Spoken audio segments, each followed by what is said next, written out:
Hello and welcome back to the channel everyone. So this is September, the Apple launch event is over and there is an array of devices that Apple has launched this year. There's a new iPad, there is a new iPhone, there is Apple Watch Series 7. So there's a bunch of products that are available with us. In this video, we will be dealing with whether you should be going as a student, do you require an iPad, which iPad you should buy, and how it can increase your academic performance and your productivity. Whether it is worth investing somewhere around 40,000 to 70,000 rupees. Will it actually have some benefit during your college life and on your productivity as a student? I feel whatever the new technology has come up, it has revolutionized the world of education and learning. So if you are a doctor or if you're doing any sort of graduation, these devices are extremely important for you to get that cutting edge as far as your academic performance is concerned. So I would recommend that you should definitely be buying one of the iPads. That is very important. We will see and compare the different models of iPad that are available and we will see which is the best suited for the students. What are the important apps, how you can use them for your productivity, how you can use them for learning, how you can integrate your knowledge, how you can integrate everything that you're doing throughout your academic career. That is somewhere around 4.5 years, then your internship, and maybe after you get into your PG. So these devices are something that are an important companion for your productivity. As far as I am concerned, the first device that I bought was the iPad Air first generation. When it was first launched, I bought it. This was one thing that was my staple diet as far as all of my residency is concerned. I feel that during my undergraduate days, we didn't have these gadgets, we didn't have these resources available with us, but still during the residency, I could get a hold of it and this was extremely useful for me. It helped me in teaching, it helped me in my academic performance, in my research activity, in the projects that I did, and in my growth and productivity. But over a long period of using this iPad, there was something that was amiss. In spite of having everything, there was something missing. I had to use that bamboo pencil or the stylus that is there to write on it. Apple has not yet released the Apple Pencil.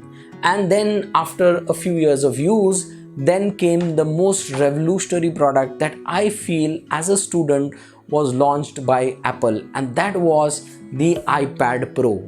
I went for the iPad Pro. The first generation 12.9 inch is the iPad that I have, and along with the Apple Pencil.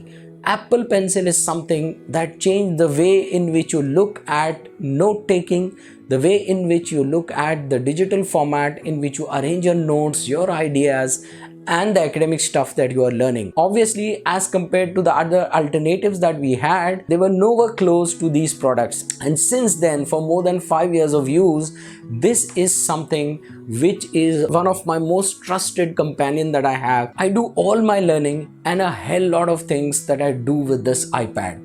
Now in this September event, Apple comes up with a new array of devices. So as a student, we will here deal with what are the choices that you have and which is the device that you should go for. I feel that it is a very important buy in your academic career. This will be the most important investment that you will be doing as a student in your student life. This will enhance your performance like anything. So we'll be comparing and contrasting some of the important models and see which one works the best for us. There are certain important things that we should look for as far as choosing our devices is concerned. And there are certain things that are extremely non-important, or you can say useless. Number one, which is the color of your device. This is something which is of no use. At the end of the day, you'll be putting up something on it. You'll be putting a cover, so color doesn't matter to you. Number two, what are the aesthetics of the device doesn't matter that much.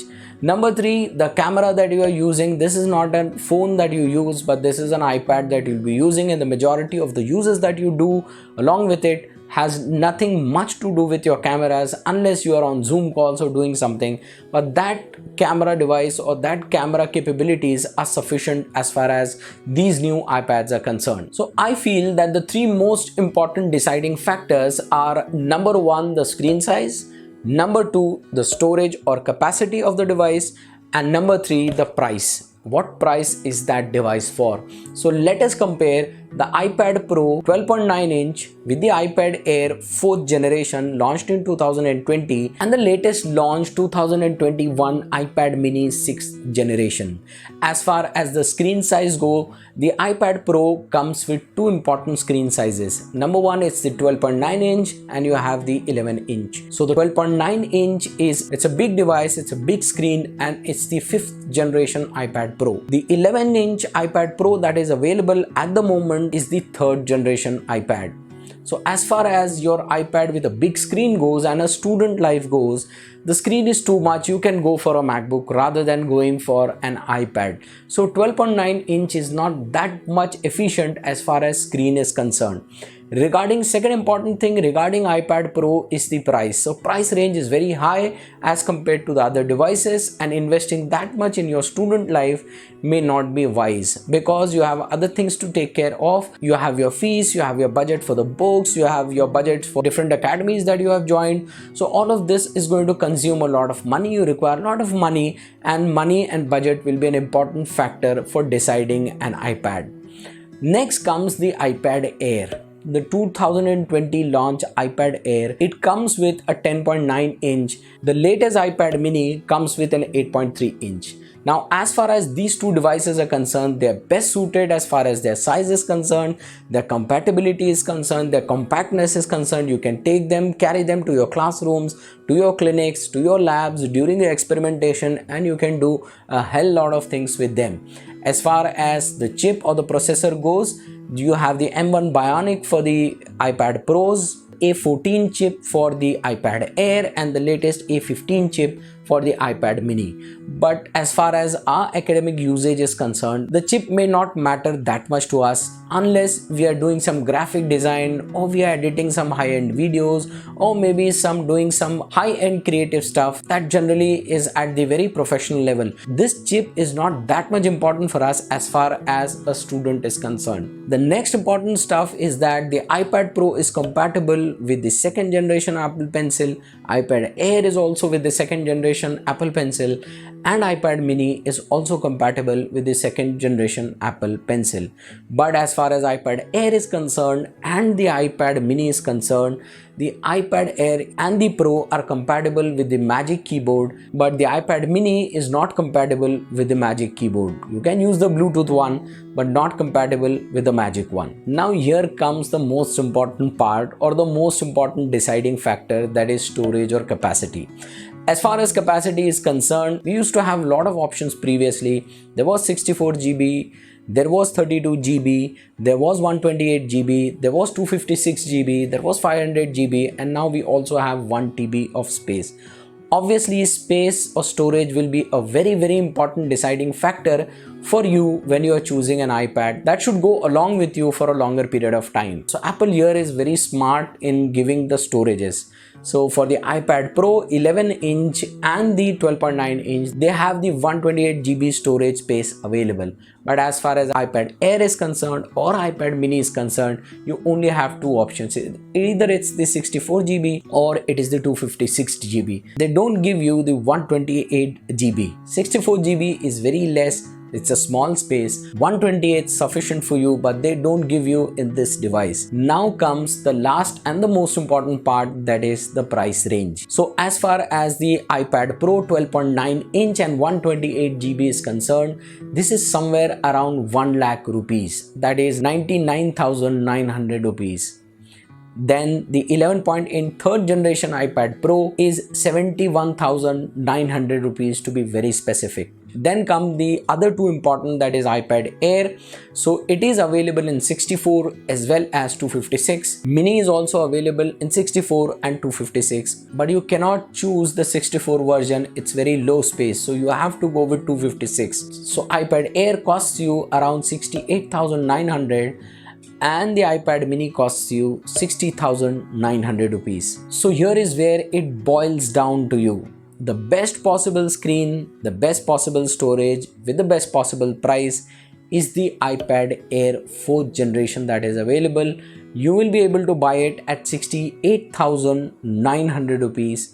If you cannot do that, you can also go with the iPad mini. It's a small device, 8.3 inch of screen very compatible, very compact, available in 64 and 256 at a price of 60,000 rupees. But remember guys, you only require the Wi-Fi version. You don't have to go with the Wi-Fi and the cellular version. Wi-Fi is sufficient for the students. Now comes the magic and the last device, which can be a saver, and you can think of it. Not the first choice of device that you can go for, but definitely very important second contender that you can go. This is the newly launched iPad 9th generation. This device I think is a very excellent device if you are ready to compromise certain important aesthetics. So it comes with bezels, it is not coming with a complete screen. So this is a negative point for it. But again, you have a lot of positive point. It's a 10.2 inch, but it has bezels. It doesn't come with an all screen display.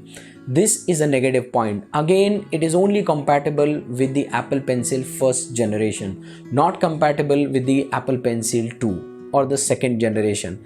But as far as being a student is concerned, I think both these two shortcomings are compatible. You can go along with it, and that will be sufficient for you if you want to choose it. It is available in different capacities, and the 256 version is pretty cheap. It just comes around 44,900. So nearly it is 45,000. An iPad that is very cheap, that is very accessible, and that can do wonders for you in your student life. So the first choice is iPad Air 4th generation. If budget is becoming your constraint, you don't want to go up to 68,000, then the best available is the newly launched iPad 9th generation that is available for you. Or else the third option that you can go for is the iPad mini. But definitely having such a technology by your side will enhance your performance, your learning, and will provide an academic edge to you when you are learning in a very competitive space. So I hope that this video has helped you, and I hope that this gives you a better idea to choose between the different options that we have. Hope to see you soon in the next video. Till then, thank you very much.